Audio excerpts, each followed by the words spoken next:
Saya terpesona dengan kebaikan Tuhan dalam Alkitab. Haleluya. Ruben kalah. Anak lelaki Daud siapa? Anak sulungnya Daud siapa? Siapa yang bisa jawab? Absalom. Siapa lagi? 2 Samuel 3 ayat 2. 2 Samuel 3 ayat 2. Di Hebron lahirlah bagi Daud anak-anak lelaki, anak sulungnya Amnon. Dari Ahinoam perempuan Israel. Kenapa Amnon bukan yang jadi raja? Kenapa Salomo yang jadi raja? Karena Amnon memperkosa Tamar, saudara lain ibu. Diperkosanya Tamar karena Tamar cantik, pura-pura sakit, padahal gak sakit. Datanglah Daud. Kenapa sakit? Tatit apa? Ya tatit. Daud mau keluar. Boleh nggak saya meminta sesuatu? Apa keinginanmu, nak? Biarlah Tamar menemani aku untuk memberikan makan kepadaku.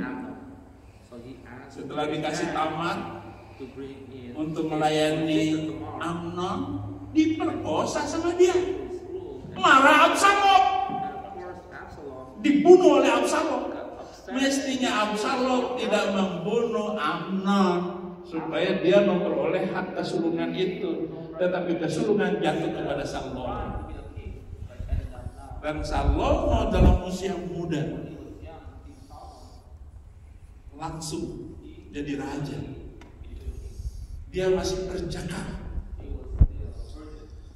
Jadi kesulungan itu adalah mempertahankan keperjakaan. Pasti laki-laki itu hebat. Pak Wahyu, kalau laki-laki mempertahankan keperjakaannya, kaya. Dan nggak akan bangkrut.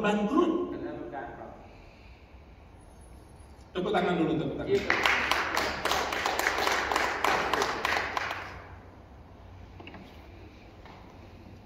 Amnon jatuh dengan perempuan. Artinya begini, kenapa Alkitab berbicara seperti itu? Setiap anak laki-laki yang dipertahankan kesulungannya, dia akan mulus hidupnya.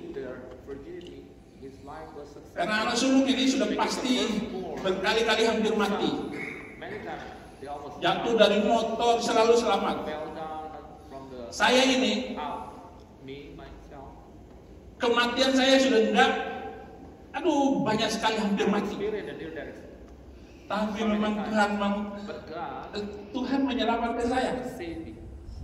Naik mobil, naik motor, naik apa saja, hampir mati. Masuk penjara. Saya kira ketika saya masuk dalam penjara, ini kesempatan terakhir dari saya. Masih hidup. Wih, naik bis. Itu dari kecil hampir mati berkali-kali. Makanya anak sulung itu begitu lahir banyak yang mirip begini. Anak sulung banyak yang gila. Banyak yang pincang begini itu kalau ada yang pincang begini itu anak sulung. Sudah dipastikan kesulungannya. Nanti saya akan ngomong setelah ini. Jadi anak sulung sering gagal.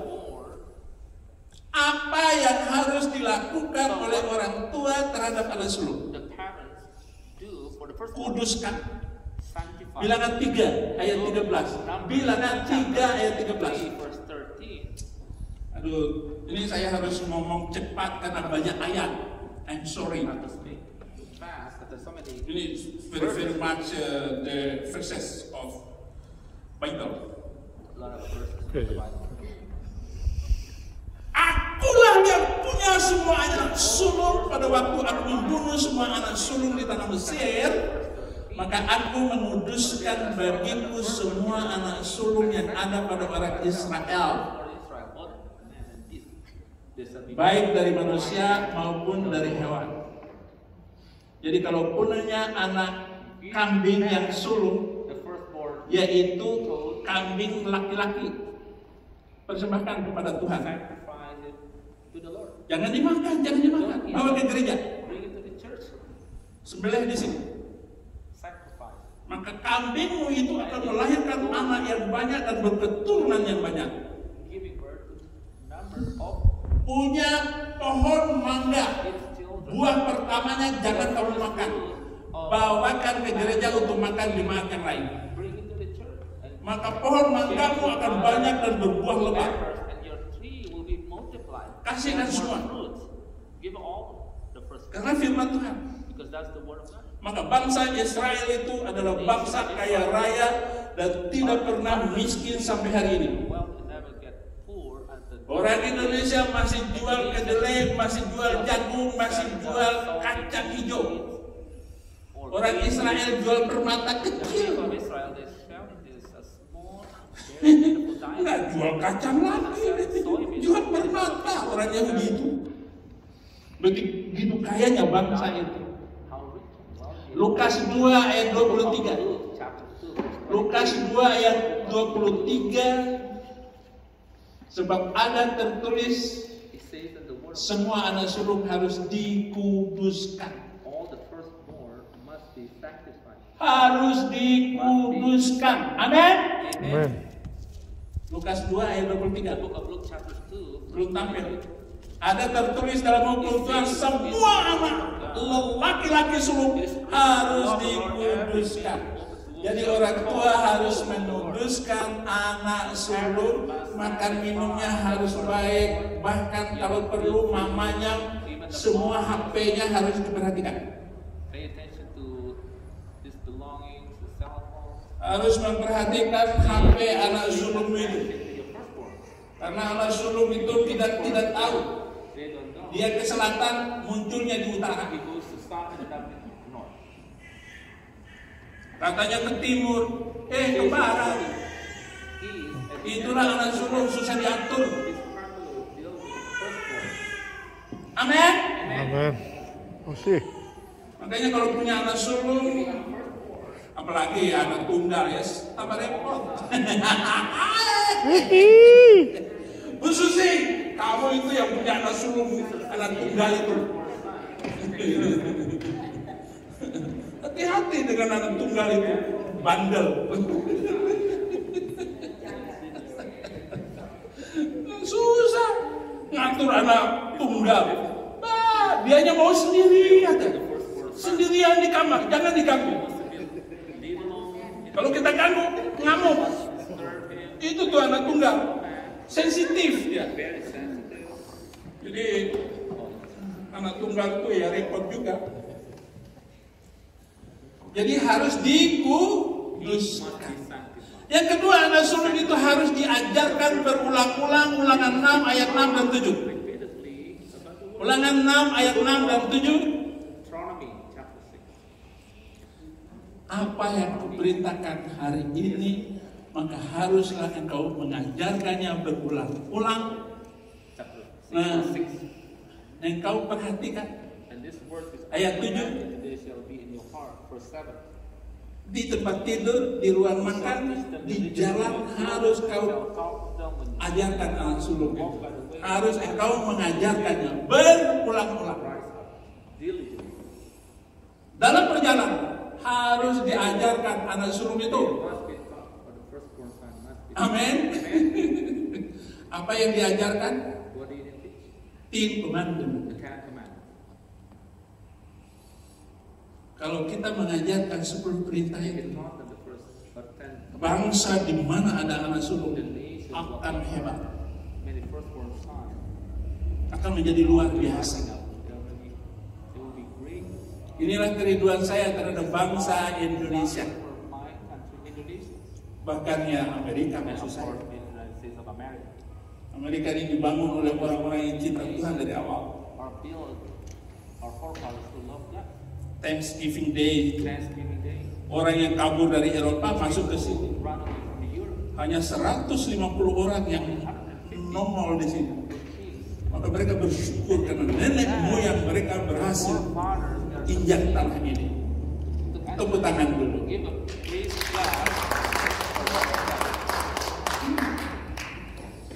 Saya rindukan Indonesia dipimpin anak sulung yang dimenangkan dalam Tuhan. Jadi harus diajarkan berulang-ulang. Maka disebut kitab apa ini? Ulangan. Karena kita harus mengajarkan berulang-ulang terhadap anak sulung. Kalau anak perempuan gampang ngajarnya. Yang laki ini yang susah diajar.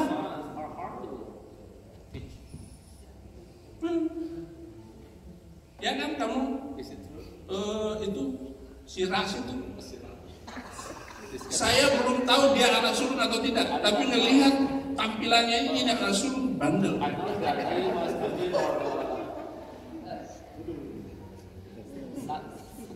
Lu kalau masih hidup sampai sekarang kemurahan Tuhan. Sebelum lu mati, taat dengan firman Tuhan. Tuhan bisa cabut nyawa kamu loh. Saya ini sudah berkali-kali hampir mati. Hanya karena kemurahan Tuhan saya hidup. Sekarang saya dikejar oleh pemerintah Indonesia. Kalau saya ketangkap, minimal 10 tahun di penjara. Habis umur saya. Yang marah menteri-menteri besar kepada saya. Tepuk tangan kalau kita masih hidup. Amin. Yang kedua yang harus dilakukan oleh orang tua kepada anak sulungnya harus membuat dia percaya kepada Tuhan. Amsal 3 ayat 5. Amsal 3 ayat 5. Wah, kalau saya lagi asik khutbah kayak begini nih ya. Ini apalagi khutbah penginjilan. Ini khutbah penginjilan. Percayalah kepada Tuhan dengan segenap hatimu dan jangan bersandar kepada pengertianmu sendiri. Anak sulung itu harus dibuat percaya dengan hati. Jadi hatinya harus nomor 1, baru otaknya nomor 2. Bagaimana hati ini ditaruh di kepala, otak taruh di hati. Kalau anak sulung sudah percaya kepada Tuhan, dia akan melakukan mukjizat-mukjizat.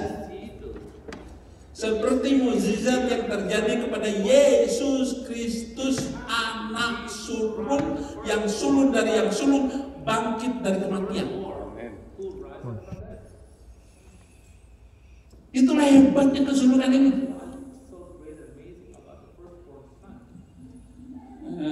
Kalau tenang kayak Pak Wahyu, wah mukjizatnya hebat itu orang. Saya nggak tahu dia anak sulung atau bukan. Tapi ngelihat tampangnya sih anak sulung. Karena anak sulung itu luar biasa. Jangan suruh percaya otaknya. Suruh percaya dengan hatinya. Buang akal pikiranmu itu. Maka anak sulung akan melakukan mukjizat-mukjizat. Doain orang langsung sembuh. Itu hebatnya anak sulung. Gak usah doain, baru pegangin orang saja. Rasa tenang. Tenang hati orang. Dan adik-adiknya pasti berhasil. Sekarang lihat saudara-saudaramu yang anak sulungnya gagal. Adik-adiknya kacau semua. Bapaknya kemudian punya anak sulungnya tidak dilatih, maka anak adik-adiknya akan rusak semua. Tetapi ketika anak sulung itu mengambil hati atau bertobat dengan sendirinya, dia akan luar biasa. Dia tidak akan bangkrut, dia tidak akan susah. Dia akan naik seperti Yusuf yang saya ceritakan tadi. Amin. Bagaimana kalau anak sulung gagal? Anak sulung itu sendiri yang akan menyesal. Ibrani 12 ayat 16 dan 17. Ini ayat-ayat ini langsung kalau ketemu anak laki langsung pakai ayat ini. Bapak tulis, Bapak hafal, suruh buka ayat, dia bisa kita nasihati dengan ayat-ayat ini. Karena ini adalah ayat pelayanan pribadi. Kita mau pukul anak sulung gampang sekali. Ya, dengan ayat ini. Kan pakai firman Tuhan, bukan kita yang ngomong, Alkitab yang ngomong. Wah, gampang sekali. Janganlah ada orang yang menjadi cabul, yang mempunyai nafsu rendah seperti Esau yang menjual hak kesulungannya untuk sepiring makanan. Sebab kamu tahu bahwa kemudian ia hendak menerima berkat itu, ia ditolak. Sebab ia tidak beroleh kesempatan untuk memperbaiki kesalahan, sekalipun ia mencarinya dengan mencucurkan air mata. Nanti kalau gagal atau Pak Andi punya anak laki nggak? Nanti nangis. Jangan sampai nangis. Ajar. Kalau perlu hajar. Hajar. Kan ada ayatnya di Amsal itu, cambuk. Tapi kalau ketahuan di Amerika ditangkap loh. Ayatnya ada.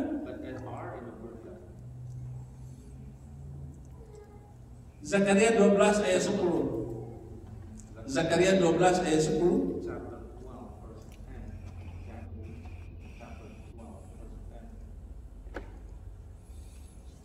Aku akan mencurahkan roh pengasihan dan roh permohonan atas keluarga Daud dan atas penduduk Yerusalem, dan mereka akan memandang kepada dia yang telah mereka tikam dan akan meratapi dia seperti orang meratapi anak tunggal, dan akan menangisi dia dengan pedih seperti orang menangisi anak sulung.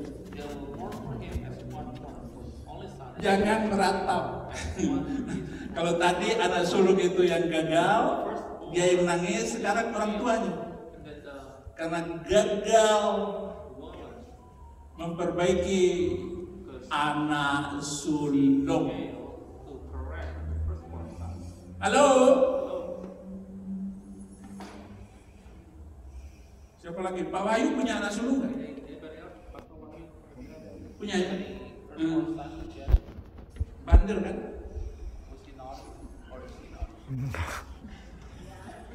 Ini Pak Rocky punya anak sulung nggak? Bandel kan?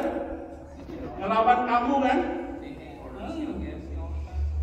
Kenapa nggak dihajar waktu itu? Udah dihajar. Kan kamu di Indonesia dulu. Gebukin aja. Wah, bandel anak sulung itu. Tapi ya saya anak sulung semua laki 3 pertama baik semua. Karena ibunya orang Jawa. Haleluya. Kalau ibunya orang Bima, wah repot juga. Anak sulung harus diperhatikan agar orang tua tidak menangisi anak-anak mereka. Poin yang kelima, ini sambung-sambungannya, ada berapa poin ini? Ada 6 poin sebut baik. Poin yang kelima, kenapa anak sulung selalu dikejar iblis? Ya anak sulung, ya anak tunggal. Anak sulung atau anak tunggal itu matinya sudah berkali-kali, tapi selalu selamat karena berkatnya 2 kali lipat.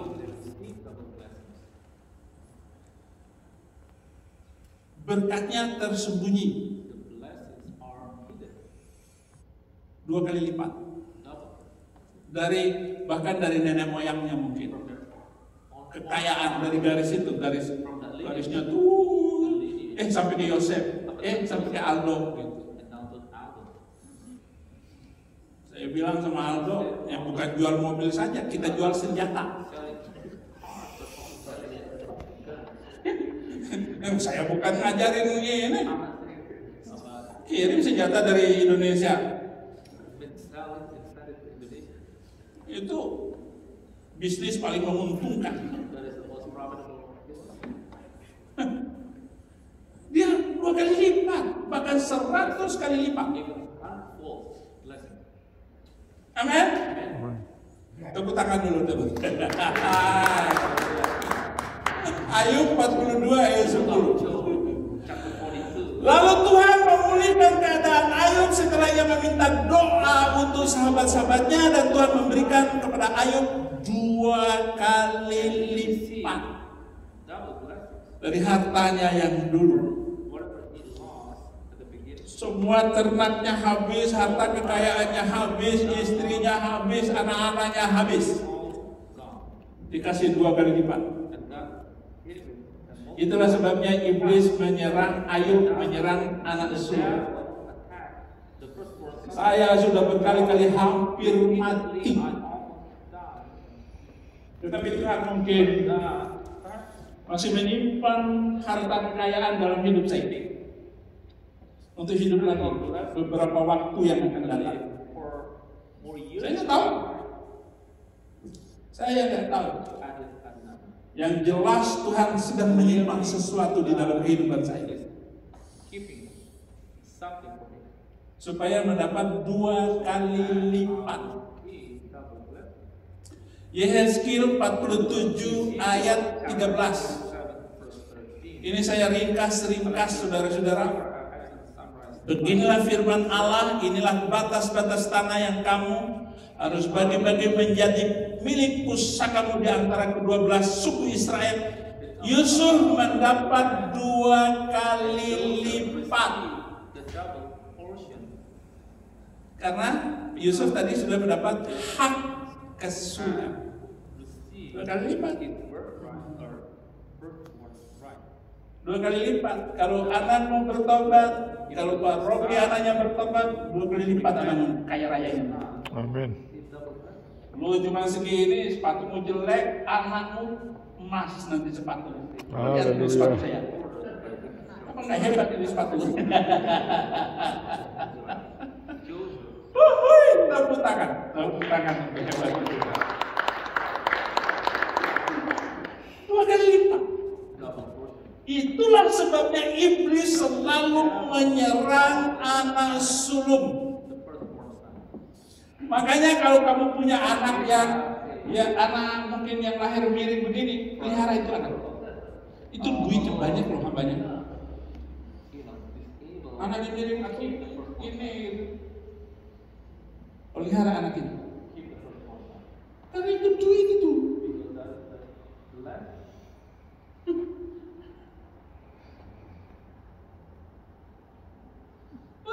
Bapak saya itu susah mengajar saya. Tetapi akhirnya begitu saya lulus sedikit, tamat SMA, langsung saya dapat beasiswa. Enggak pernah bayar sekolah. Kemana saya berada diberkati. Amin. Saya tinggal di rumah orang itu kaya. Terus begitu. Saya berada di mana? Selalu Tuhan pelihara. Saya masuk Kristen. Orang Kristen di Indonesia bangga dengan Saifuddin Ibrahim. Katanya orang pintar. Padahal saya goblok. Saya pintar karena Alkitab. Amin. Saya pintar karena firman Tuhan. Saya sudah menulis banyak. Saya sudah berkhutbah di banyak tempat. Dan saya sudah menulis lebih dari 1000 khutbah. Iya, mungkin tidak tidak didapatkan oleh orang Kristen yang dari kecil. Kenapa? Tuhan, janganlah Roh Kudus jauh dari hidupku. Dan Roh Kudus itulah yang selalu berbisik di telinga saya, di hati saya, sehingga saya bisa menulis banyak hal.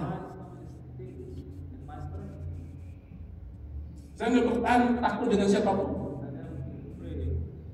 Karena saya sudah mati berkali-kali tapi masih hidup. Itulah sebabnya saya nggak pernah takut sedikit pun. Mungkin banyak orang Kristen takut sama saya. Saya nggak peduli. Apa urusannya? Jangan undang Saifuddin Ibrahim. Saya khutbah di pasar. Saya menginjil di jalan-jalan. Amin. Banyak orang Kristen takut. Banyak gereja di Indonesia nggak berani mengundang Saifuddin Ibrahim. Ya saya nggak peduli. Saya tidak bertobat karena mereka. Dan saya tidak bertobat karena gereja. Saya bertobat karena Roh Kudus. Amin. Makanya saya nggak takut. Silakan aja kamu nggak suka sama saya. Kamu yang mati duluan lah. Nggak ada urusan. Itulah keyakinan saya. Sorry ya Pak Mario ya. Sorry sekali. Haleluya. Haleluya. Tujuan dari khutbah ini, tujuan Tuhan berbicara tentang anak sulung untuk memperbaiki manusia ini. Tujuannya adalah supaya kita serupa dengan Kristus. Yes. Ini kesimpulannya. Roma 8:29. Roma 8 ayat 29. Karena banyak hal yang diceritakan oleh Alkitab ini. Sebab semua orang yang dipilihnya dari semula, mereka juga ditentukannya dari semula untuk menjadi serupa dengan gambaran anaknya. Supaya ia, anaknya itu, menjadi yang sulung di antara banyak saudara. Maksudnya begini. Dalam satu keluarga, anak perempuan bertobat duluan, pasti dia kaya duluan. Walaupun perempuan itu melahirkan anak laki, tetapi anak ketiga ini yang bertobat, dia yang kaya duluan. Ini akan hilang.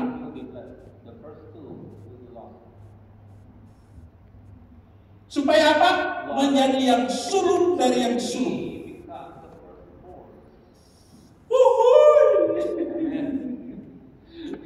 Saya kira Bapak ini yang sulung dari keluarga itu.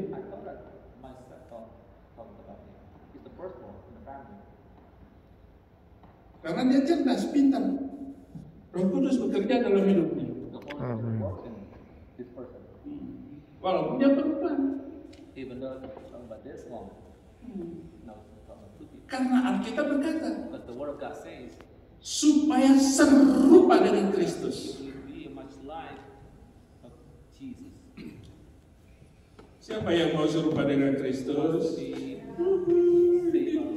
Jadi sekarang di ayat yang terakhir ini bukan laki, bukan perempuan, tetapi yang pertama bertobat, dia akan diberkati lebih hebat dari saudara-saudaranya.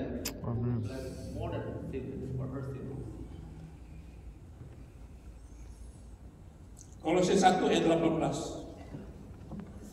Benar nggak ya?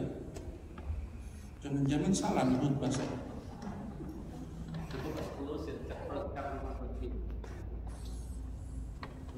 Saya habisin saja khutbah ini.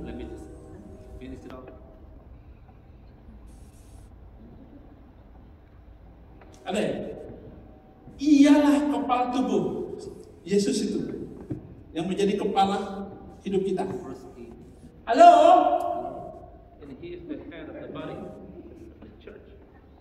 Kepalamu itu Yesus, Yosef. Jangan bandel.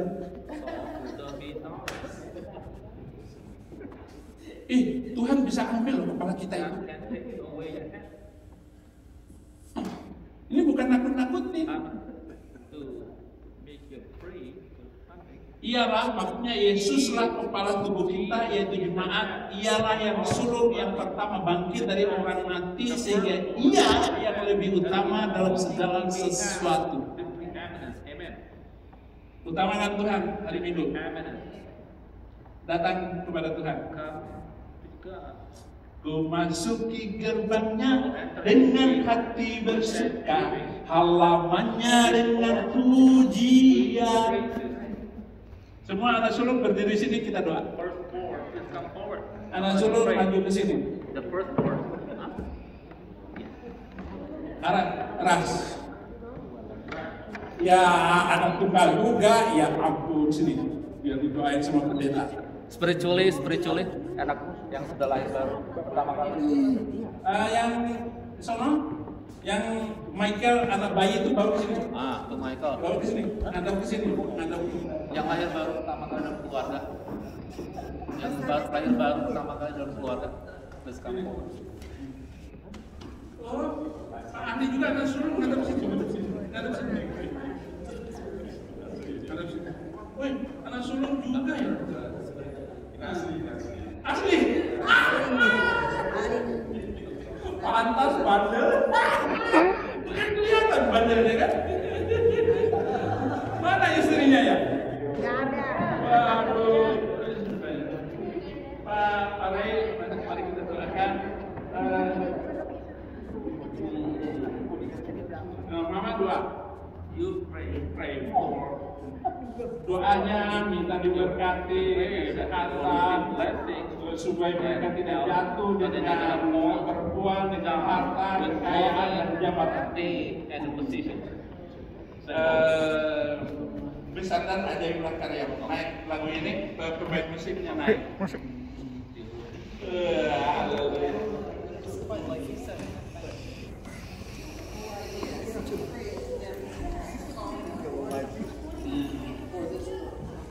Ya. Just all of it. Besaran ajaiblah karyamu, adil dan benarlah jalanmu. Bukan. Iya, yang sulung itu yang laki gitu. Siapa abang kamu?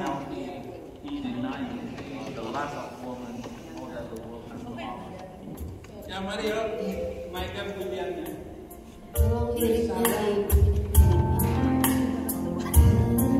As Jesus touches you right now, I ask that He lay in you the blessings of the firstborn in your family, and that requires all of the blessings of the firstborn comes, and that your